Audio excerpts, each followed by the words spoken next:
Welcome to Excuse My Bluntness, the podcast. This is Diniqua checking in. This is Mizz. What's up? Hope y'all had a great Friday today. And we just took a shot, and I just need a moment to really let that go down. I don't even know the last time I had Amsterdam. I don't even know the last time I had It's light something liquor. regular. You get something a little cheapy, but First of all, we got our wine though, so I'm a Henny and that's really what I Douce wanted. Oh no. drinker, and Henny then a and wino. Douce. Henny or Douce. I can't fuck with no Henny or no. You I haven't crazy. really had Douce, but Henny.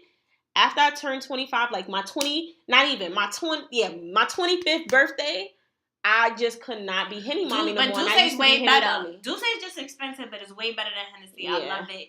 But I could drink wine all day too. But I don't know about that Amsterdam.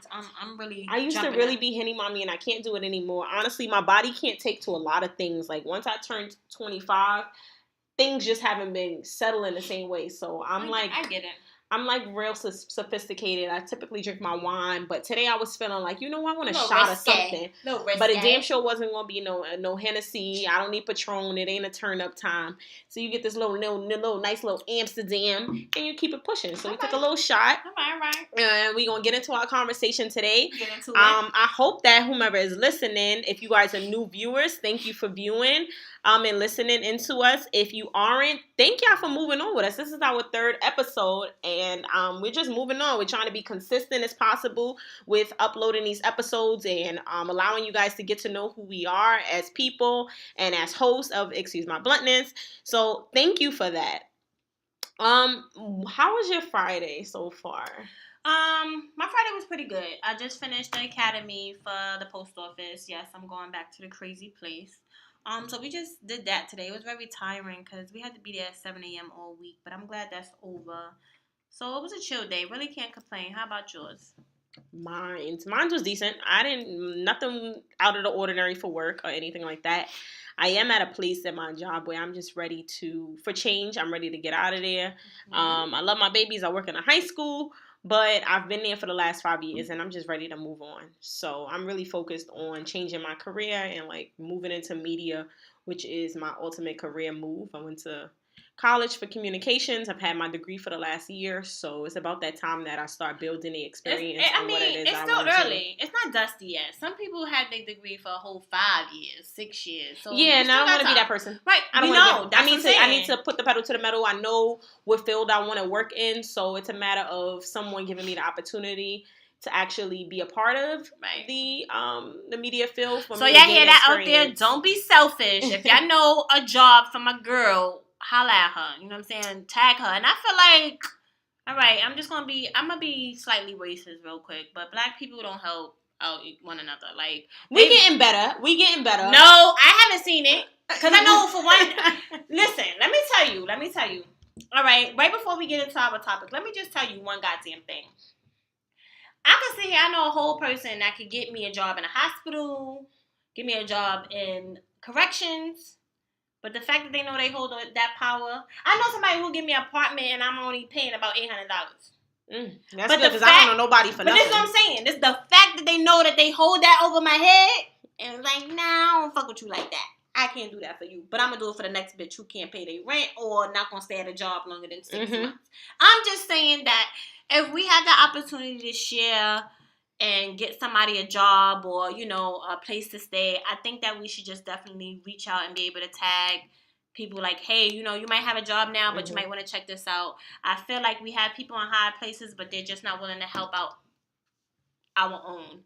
And I'm not saying that all of us is great. Yes, we have people that we know might only have a job for 3 months, but then you have these people that actually want to make a career out of certain things. That's why, I don't really repost the post office because a lot of people are not built for the post office, and I know what I gotta go through, and I'm not, and I know my timeline, so I'm just not even gonna waste my time. However, if it's something else, yes, I'll repost, I'll tag somebody under it, but I feel like we need to share more, and there's things that we could do to help one another, but we just a little bit more. But so that's why I actually said that. I feel like we are getting better at it only because my experience thus far, I feel like in the last 6 months or so, I've been doing a lot of going to a lot of media networking events and stuff like that.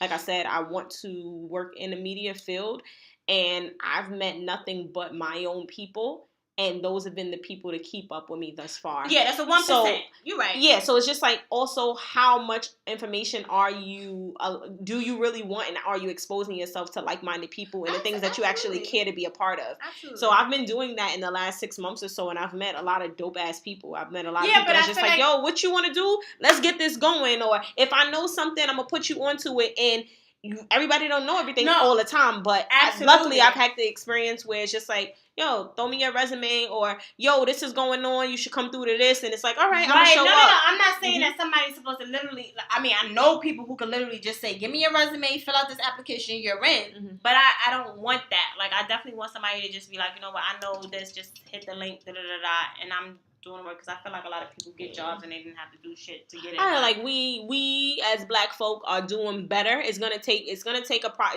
time, and it's a process to learning to help each other out, because it is a crab in a barrel type of a situation. But that's the way that, you know, it's been for in history throughout the time. I feel like also that as millennials, we are the ones that are trying to assist in making things happen. Am I considered a millennial? Yes, you are. Why not? I don't know. I mean, this is this new word that I'm just trying to get up on, and I'm just trying to understand it and make sure I'm using it correctly. Yes, you are a millennial. Why wouldn't you be a millennial? You were really raised within the early 2000s and in the late 90s and things like that, correct? Right. You feel like you old, but you're not old, and I need you to stop acting like you old. My bones feel old, but you're right. You need to work them out, you know? You know what? We was going good. I thought we were some wholesome Christian women. I'm still wholesome and Christian, but I'm just letting you know that you may need to work it on out. All right. Anyway, pertaining to our last episode, for those of you that did tune in, and if you didn't, please go back and listen to that episode so that you can catch up to this episode, where we're going to be talking about signs of depression and ways in which we've known that we've been depressed, because I just feel like 100% of people in life have been and are depressed in some way, shape, or form. And that should be a discussion that we have, so that people can stop feeling alone and people can stop feeling like they are the only ones. And we just make it more open to actually sharing and like understanding that, yo, you should just check on everybody. Check on your strong friend, check on your weak friend, check on your friend that's always out partying and seeming like life is always lit, because there is a time and place where someone is alone and they're going through something that they feel like they might not be able to share. Ooh, that's a good one. It's just a matter of you just really genuinely asking how you doing, and not just accepting that I'm okay or that I'm fine. Oh, that's a great. You know what? You just described me in that, because we're quick to say, "Oh, I'm good, I'm okay." You know what? And that's the thing. And to think about it, you know, we talking about the depression. I went through depression. You went through depression. To come to think, I always hung out. That's why, and my aunt always said, like, I can't stay still. But it was a point in time where I really couldn't deal with what I was going through, so I always used to hang out and drink. Because there's different forms of the way that you would go through it. Right. And then I feel like, too, a lot of people might not know it. And I think that we should definitely start to see the signs. Like, if you're miserable all the time, crying all the time, not understanding what you're going through, definitely you should try to talk to somebody. And it is hard. And I'm going to be the first to say it, because I always think that I'm superwoman. I'm good. They don't have to call me. They don't have to ask me if I got bread today. I don't got milk in my fridge. I don't give a shit. But that is not the attitude that you should have, because bottling up all those emotions, when you explode, you're gonna explode. It's a different type of explosion compared to like when somebody makes you mad and you want to pull up on them and fight. It's a different type of. It's like a deep hurt. Like my heart hurt, my mind hurt, because I'm overthinking things. It's a lot that we experience in the face of depression that should just be spoken about a little bit more, so that we can just help each other. Because at the end of the day, there's someone right now listening to this podcast that is going through it. And it's just like, if we can help them understand the signs, if we can let them know what our experience is, it might, eliminate some of the pressure that they feel that they're by themselves. I think so. So I don't mind sharing, because I'm at this point where I'm like, I'm ready to tell my truth. I'm open to letting you guys know just exactly how I've gotten to this point of this peace and this sanity and this love that I have for myself and God, that I'm willing to just be completely open and honest about any and everything, more than I've ever been. And I would start to say, as I brought up in the last episode, my state of depression really started when I say start like towards mid high school, but definitely going into college. I think that's when it really starts, because that's like, when you know, really like 16, 17. Right, that's like, when you knowing yourself more, knowing your body, knowing what you want. And that's, I feel like that's when peer pressure really hits. Mm-hmm. Is when you hit that teen kind of age. But go ahead. Yeah. So that I say that's when it started. I always had like I didn't have the greatest relationship with my mom. I still was in a situation where I was trying to see the greatness of my father, and he wasn't as present in my life as he should have been. I went away to school, and that really like hit me then. I went away to school. I was away to school for maybe a year and a half, equaling 3 semesters.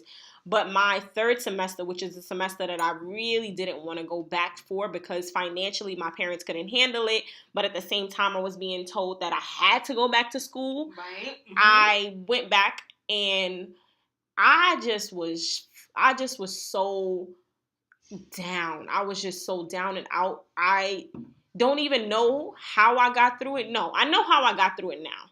It was by the grace of God. Mm-hmm. I was by myself, and there's a difference in being alone and being lonely. Right. Absolutely. And I feel like I'm that's where I learned that. I learned that there's a difference in being alone and being lonely in that time frame of 2011. Like, I legit remember the moments in time where I just was crying myself to sleep. Mm-hmm. Because I didn't know my next move, and I knew that I was so overwhelmed, but there was no one there to really help me. I didn't tell my best friend, and I would speak to her maybe 3 times a week. Yeah. Whatever it might be. Mm-hmm. She was going through her own things, and I always felt like, because my best friend is so strong, I love her to death.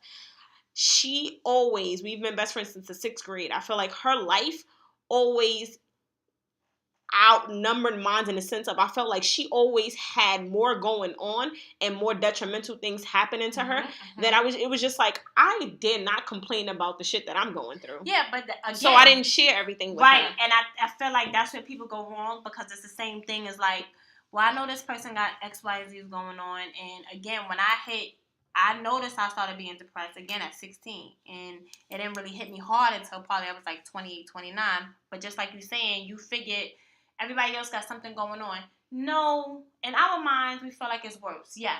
But I feel like at that time, and that's just me saying it now because we both been there, done that, we over it.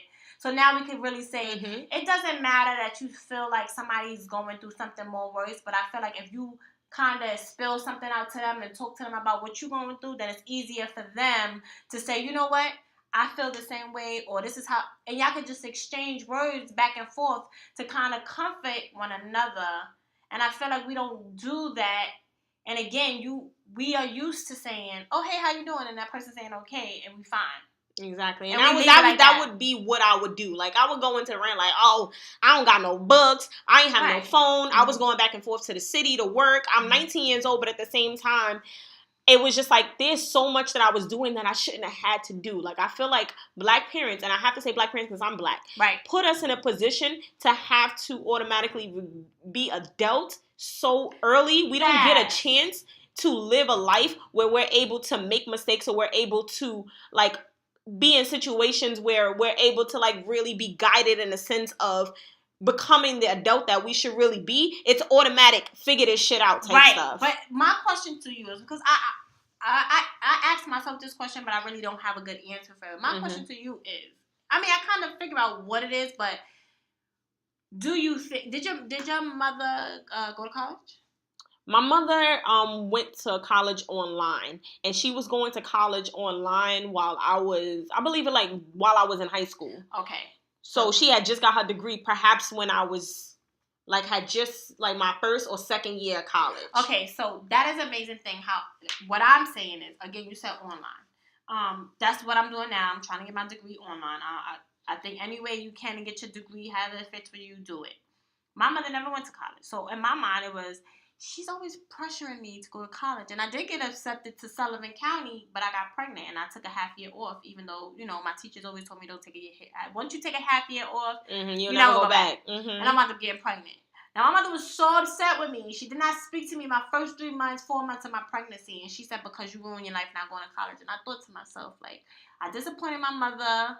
But then I had that thought, like, wait, hold on. You ain't even go. You ain't even go to college. And you had me in high school. And not even that. You don't even take care of me. I'm not living with you. I'm on my own. I got my own job. So my question to you was going to be like, do you really think that when parents pressure you so hard because they want to live through you, because they didn't get to have that experience? Now, you said your mother went online while you was already born. You damn near grown.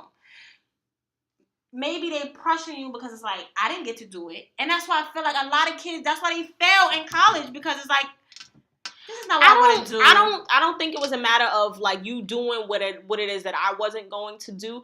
It was just what's known, like what's written out in the blueprint of how you're supposed to live your life. Right. But I was fine. I wanted to go to college. I wanted to go to HBCU. Like, I knew that I wanted to go to school, but I didn't know that I wasn't going to have the support in which I needed. Right. Financially, emotionally. This is what I'm saying. People have to plan it and say, you know what?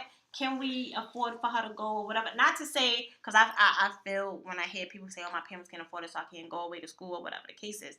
But that's where I feel like that's when the pressure is on. Like, my parents is already paying for it. And I think you did an amazing job. You did want to go to college. But I think when that pressure is on, it's just like, it's a tunnel vision for you. And as you want to make your parents proud, but then it comes to a point when, like, all right, so where's my big hoorah? Where's my confetti? Yeah, and then not only that, so I did. I definitely did. I wanted to go away to college. I went away to college, and I realized while I was in college that, like I said, financially, I wasn't supported.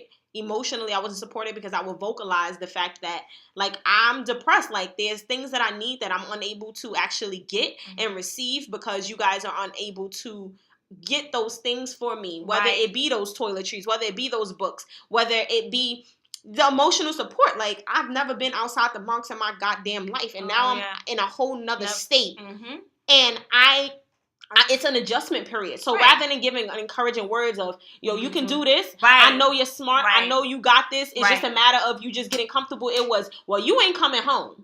So if you decide to come home, you ain't gonna have nowhere to stay. What?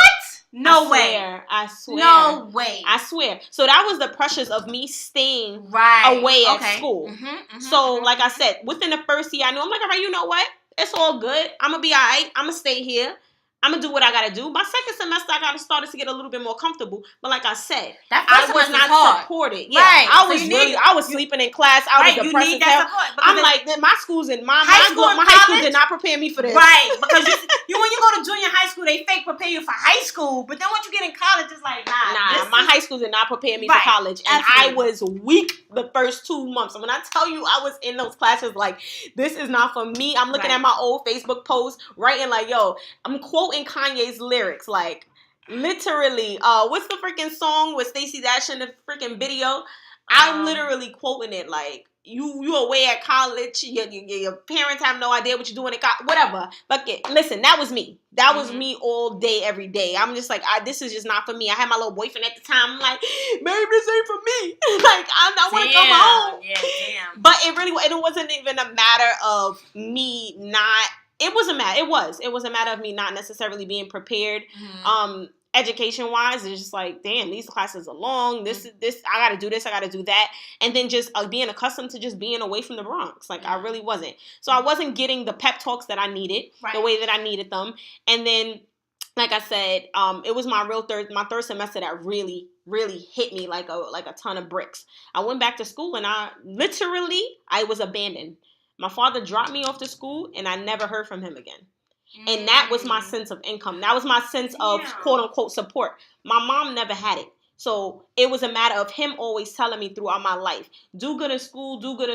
When you go away to college, I got you. Wait. I done heard you say many stories about your dad, but in my mind, I thought it was just like no attachment, no nothing. You mean to tell me he was the person that tell you to go to school, he dropped you up to college, and now it's just like nothing? Like zero?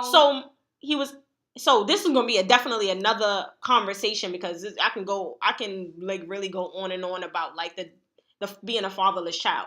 So, but ultimately, no, he was in and out of my life. So my father had the option to be a part of my life. My mother always made us call him. My mother always is just like, call your father and be, you know, like whatever. And like I said, I didn't have a great relationship with my mother, so I always looked at my father like a hero. Right. He ain't do shit to deserve that title, but it's just like, you're a kid, so it's just like, all right, shit ain't right with this person, so it's just like, oh, he's better. And then when you get in front of him and you telling him what's going on in the household, he's just like, baby, you gonna be alright. Not I love you and nothing like that, but you alright. I just go away to college. That was always a thing. So I did what I need to do. I've always been an honor roll student, always been very smart. And then it was just a habit of mine just to always be a high achiever. Yeah. So I went away. He dropped me off on the day of drop off, picked me up really late, but we ain't gonna get into all of that. Dropped me off really late, and he just never showed back up. He used to my phone bill. I was a part of his phone contract, and he just stopped paying my phone bill. He never bought my books. I had to call my job. I used to work at Jamba Juice down in Manhattan. I had to call my boss and ask him, like, hey, I know I thought I wouldn't be back. I'm back in school. I'm in Connecticut, but I'm willing to come work on the weekends. Is that possible?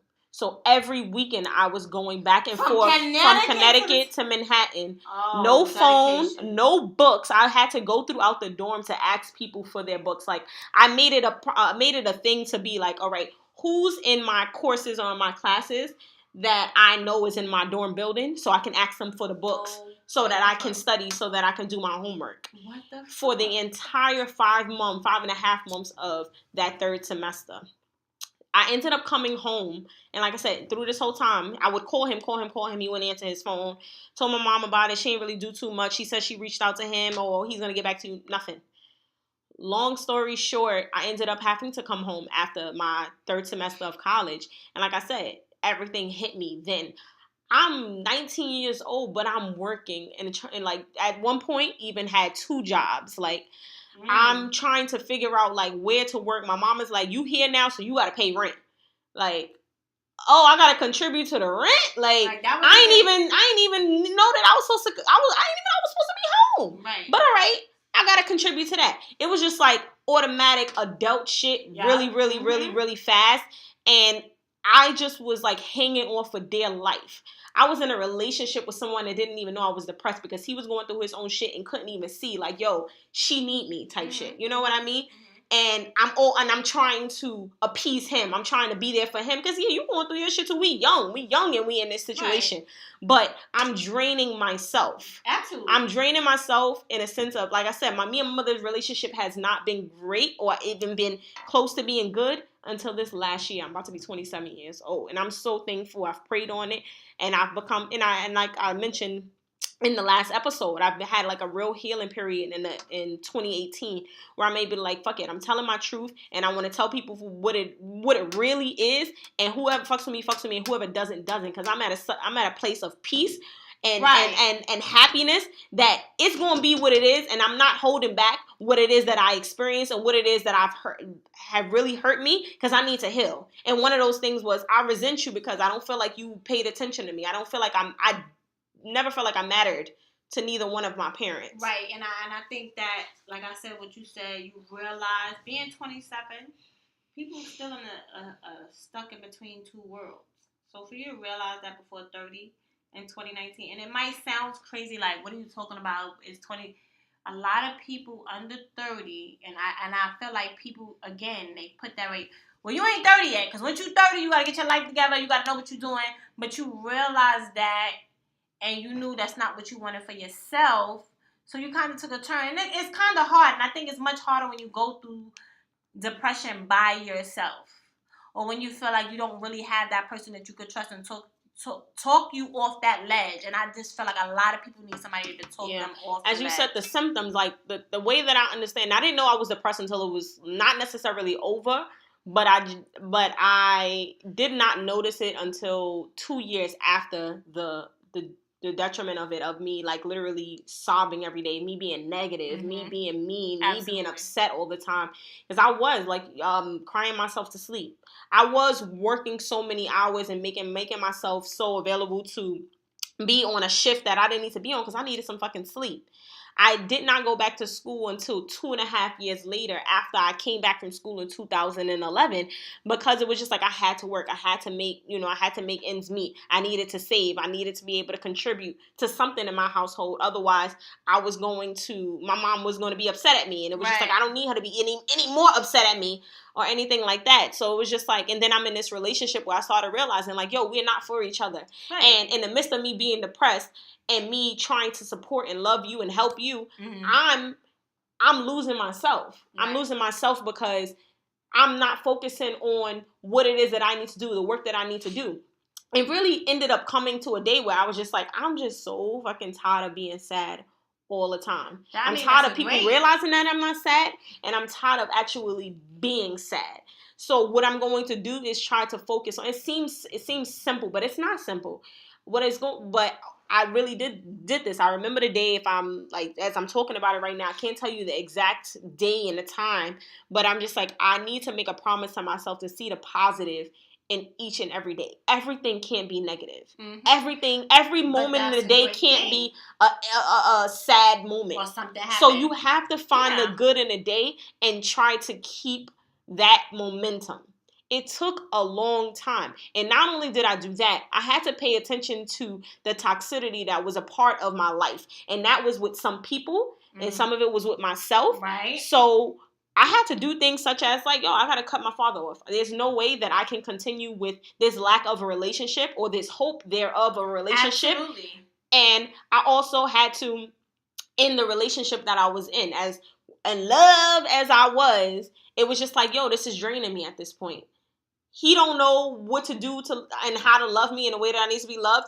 And I need to focus on me ultimately. It's not even about being with anybody else. It was just about, I need to be by myself because I'm not happy. Well, I admire that because a lot of people can't do it on their own. I was the person that couldn't do it on their own. I had to go seek help. I had to actually talk to a psychiatrist. I had to go to that. I had to talk to somebody because at the end of the day, I just thought that I'm at my lowest point, and I've been going through depression since 16, but then that's a long time. But I noticed that it was so horrible at 20, 29. That's when I knew, like, I was miserable all the time. I started crying. That's like 12 years. Yeah, I was crying. All the time, right? And then when I hear somebody, I'm talking to my friend, and they say, yeah, because me and my mom going to dinner, I just was You nasty. don't want to go out? You don't want to do nothing? I hung up, and it was like, if you're not going to be miserable with me, I don't want to talk to you. I always wanted to keep company with people who just was living in negative. Who can agree with you. Right. Yeah, and it was just like nobody was really agreeing at that point. And then I told to myself, like, it was to that point where I was like, you know what, I'm not getting out of this. I'm really low. I have to seek help. And, I reached out to my cousin, and I was like, I think I need to talk to somebody because I'm at the point in life where it's no growing from here. It's no going. And once you feel like that, and I, again, a lot of people say they're depressed, but I really want people to understand what their depression is and the signs. When you just feel like, it was to a point where I could just go to my friend's house and I see how my friend and their mother or their father enter, I would start crying. Because it was like, I don't have those shit. Right. And then it was like, I haven't heard from you in a week. Well, I don't got that type of time. I'm busy because I was so miserable. And the fact that everybody else was around me wasn't miserable. That are the symptoms. Some symptoms are, like, you find yourself crying a lot. Right. Especially, I used to cry myself to sleep. It's like in the dark. Like, in the dark. And then you listen to music, you try. When you say, I listen to music every night before I go to sleep. But first of all, that's my thing. So, I got a whole sleeve in my hand. Everybody asks me what the tattoo is about, and I'm gonna, just share this piece. I'm not gonna go into detail, but in my mind, like, I don't like flowers. So the smell of flowers make my stomach hurt. It reminds me of death. So I got flowers on my arm and music notes because at the end of the day, whatever I was going through, music brought me back to some kind of sanity. I'm not going to say it brought me to the way I was like, I got to get over this. But it kind of eased my mind. And with flowers, I know, flowers is beautiful, and they make people happy. But at some time, they die. So that's just like us. We have people in our life that make us laugh, that make us smile, sometimes even sad.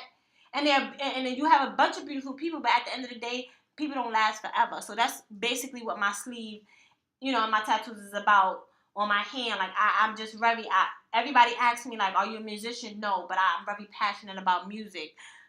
And I feel like people don't have an scapegoat. And again, depression can hit you at any time. but I want people to notice, like, damn, like, am I depressed where it's like, all right, I just lost my job, but I know that I have hope that I'm going to get another job depressed, or you depressed, like, everything that I do, everything I think of. It's not right. Right, it's not right, and it's negative. And everything I was thinking is negative. Nothing positive, kid. That's just how you said, like, every day was just a negative day. It didn't matter, but I didn't notice that I was putting myself more deeper in a hole because I wake up negative. Like, oh, I'm up today. You mentioning tattoos. I have the word power on my wrist. Right. Because in the year of 2016, God really started aligning his way where he's just like, I'm bogarting you. Right. Because you ain't speaking about me enough and you don't really realize the way that I'm really assisting you. And I feel like he got to knock you down real hard. So regardless of the love that you feel like you're lacking, mm-hmm. I'm giving it to you. You don't see this shit? Absolutely.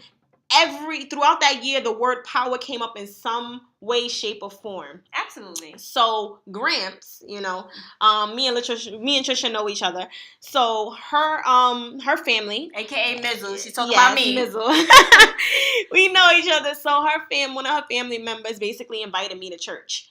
And in that church sermon, the pastor basically was preaching about understanding the control and the power that you have over your life with God's assistance. And I had not been to church in years. Mm-hmm. When I say years, it had to be about 10 years. But in this entire year, I kept hearing the word power.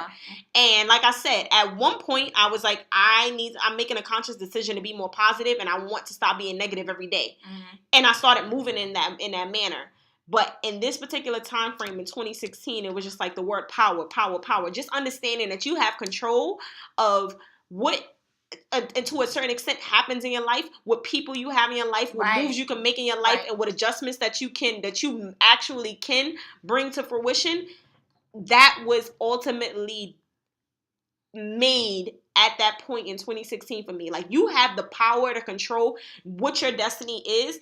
And in the midst of you believing in God and trusting in the path that he's already created for you and the blessings that he's already given to you, once you really align with that and you make sense of all the things that you have been through and that you have literally ran and jumped over, it's a matter of you, all right, now I'm going to keep moving. I'm going to keep going, and I'm going to stop looking back at what hasn't happened, who didn't love me, what I haven't attributed to, but that's things when of you that get nature, and start playing in a way that everything is supposed to play out. You know what? And I'm glad you said that too, like believing. Like, okay, again, yes, we are two females. We curse, we do this, we hang out, we go to the parties, we drink. But like I said, I started going back to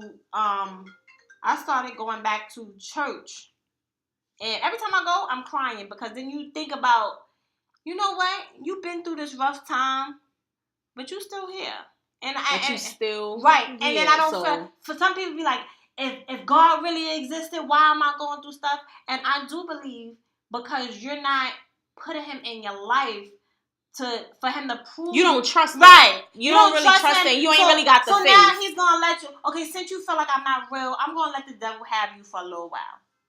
Don't and I was that person that just called on him when I needed him, like when I was going through bad stuff. And that's great. I didn't start talking about God until 3 years ago. Yeah, but the way that I talk about it, it's like I believe in him, but I didn't really pinpoint how much. No, I was the person that until said, then. My grandma used to make me go to church. I was raised in church. If God, why this happened? But then again, my thing is like this. I guarantee you, if you talk to anybody that know me, everybody would say, I don't understand how you get through what you get through. How do you lose one job and gain another one? How you quit a job and gain another one? My thing is like, again, I wasn't trusting him.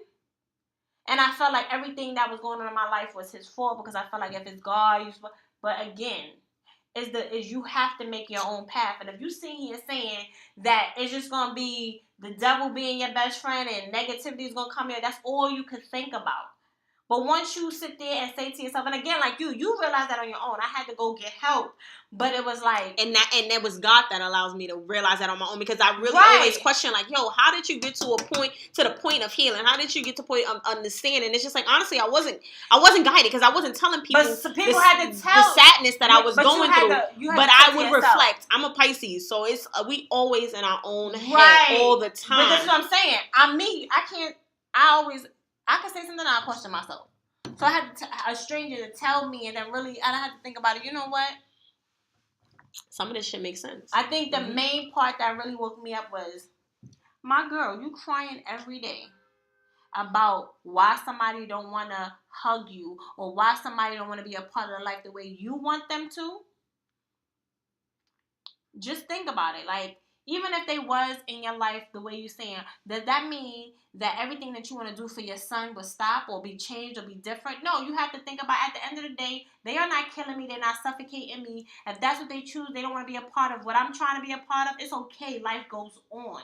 That wasn't me. I felt like the world would stop because you don't like me. You said my hair was ugly. You said you didn't like my perm. You said you didn't like my haircut. No, I want you to like all this stuff. I wanted people to be seeking out validation, right. And we need to stop seeking validation. Boom. That was and the that's main what word. I learned too. Boom. And that's partially getting out of depression. Yes. The validation that you want from all of these other people, and not understanding that the only validation that you fucking need is your motherfucking self. And I posted the other day. The only validation you need is that of your own. Right, and this is why my captions you have to matter to yourself. And this is true. Even when I was going through my depression, and again, you could say, oh, well, I don't care what nobody say, but deep down inside, you do need that validation, and you shouldn't. But I was the person I always danced to my own beat. However, it was like, all right, maybe I'm dancing a little bit too much, and they're not going to like the way I did, so maybe I could slow down. Everybody could tell me about what I shouldn't be doing, how I should be moving.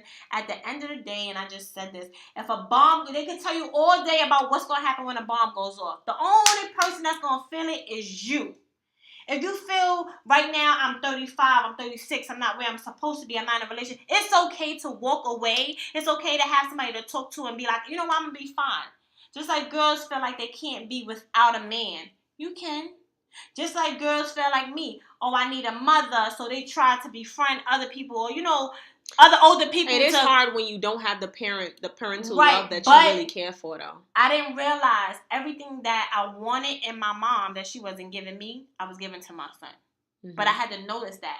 People would say, oh, you overspoiled your kid, but it's because I know how I felt. You know how I felt not to have the love that you deserve. And I don't give a shit when nobody tell me. Nobody can tell you how to raise your child.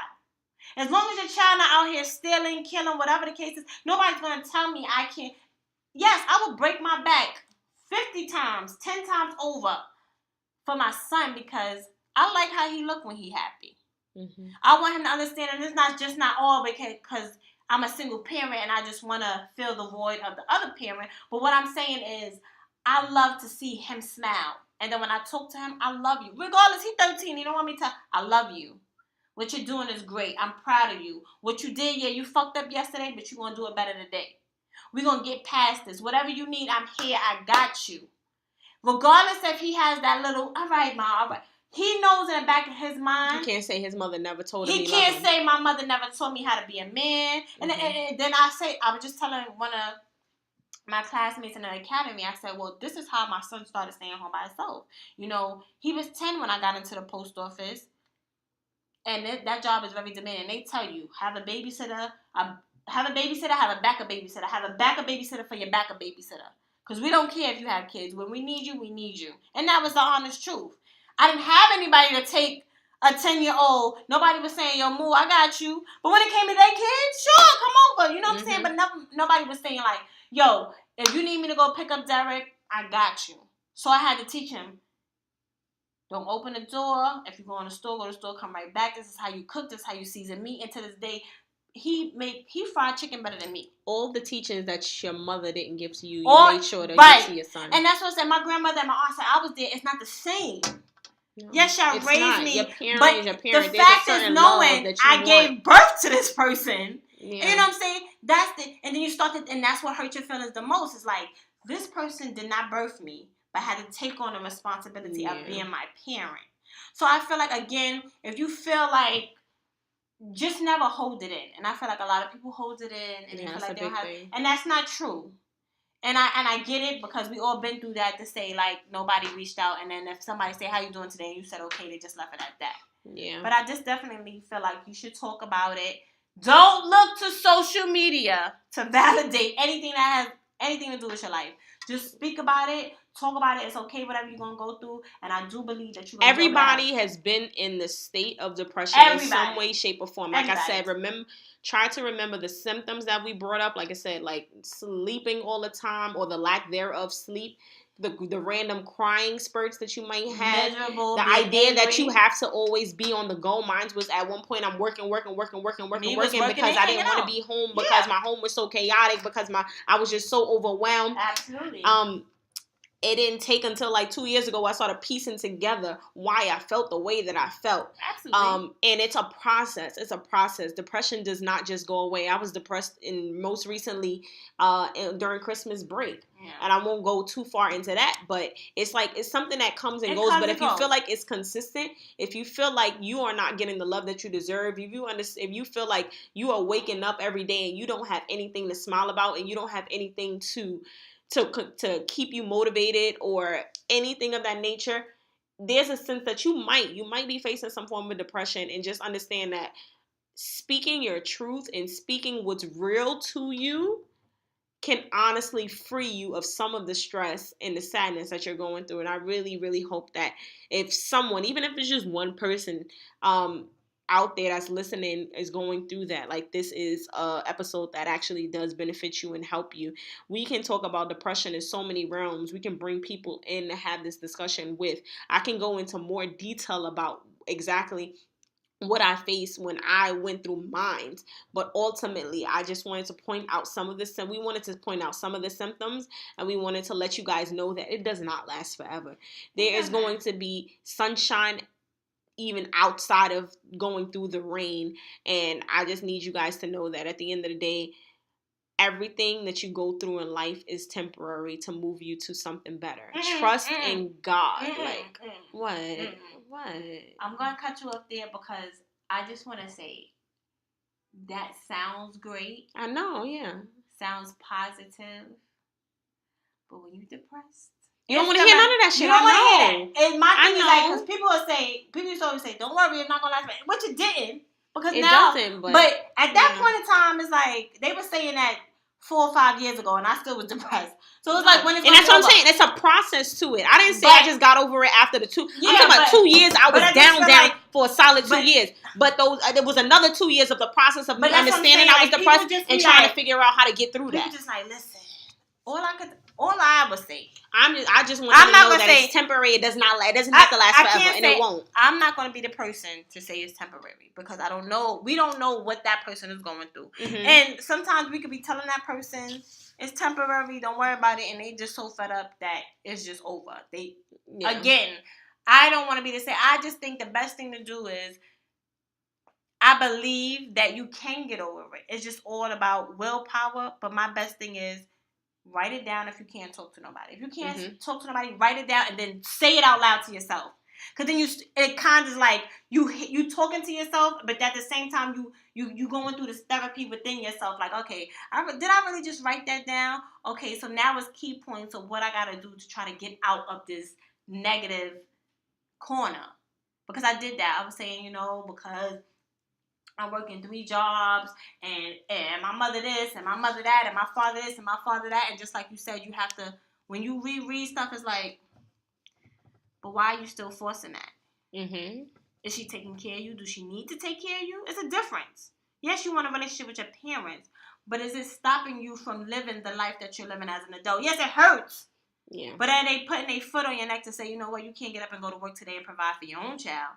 Or you can't get up and start over and make life work for you. You know that once you become a parent, you're not going to be how I was. You're going to be different. Yeah. And just ultimately, like, you can't change the past. Right. You can't go back in time and would have, should have, and could have. That's when you become accepted. Yeah. Because it took me a long time, but it was like I said in the last episode, it's not making my tomorrow any better. It's not changing it. Regardless if she tell me now she loved me and she want to hang out with me. And I've never in my entire 33 years of life hung out with my mom. Just me and my mother, or just me, my mother, and my sister. It's never been that situation. Yeah. You could say that, but then you have to think about it like, you know what? And it's okay because I still was okay. I'm still making the moves I want to make. And I'm okay if things get off track a little bit. Just don't look for so much validation, and then just be happy with whatever your reality is. But I really feel like depression is serious, and if you feel like you're that deep into depression, get help ASAP. There's nothing wrong with that. Talking to somebody, because when you talk to a stranger, they give you a better point of view rather you talking to somebody that you know. Yep. So yes, if you feel depression is real. Right. It does not make you weak. Please seek the help that you might need in order to get through it. And just understand that we all been through it, sis. So at the end, and bro, because some of my guys go through it too. So depression. We will talk about this topic multiple times because it is something that we can go on and on about, right, because it's so serious of a conversation and it's such an experience for each and everybody. But that was just some of the conversation for this episode, and I do hope that you enjoyed it. I hope that we gave you some insight to just who we are as you continue to get to know us and listen to Excuse My Bluntness as the podcast. There's sometimes where we're going to laugh with you, sometimes we're going to joke, sometimes we're going to say certain things outrageous, but I also want to be able to talk about serious topics on this podcast as well. And I hope that it's just respected as I would care for it to be. So thank you guys for tuning in. This is Diniqua checking out of the Excuse My Bluntness podcast, episode 3. And this is Mizz. Hope that we were able to give you some information that you may have not been able to get. And hope you're having a beautiful Friday night. And hope you have a great weekend. Peace.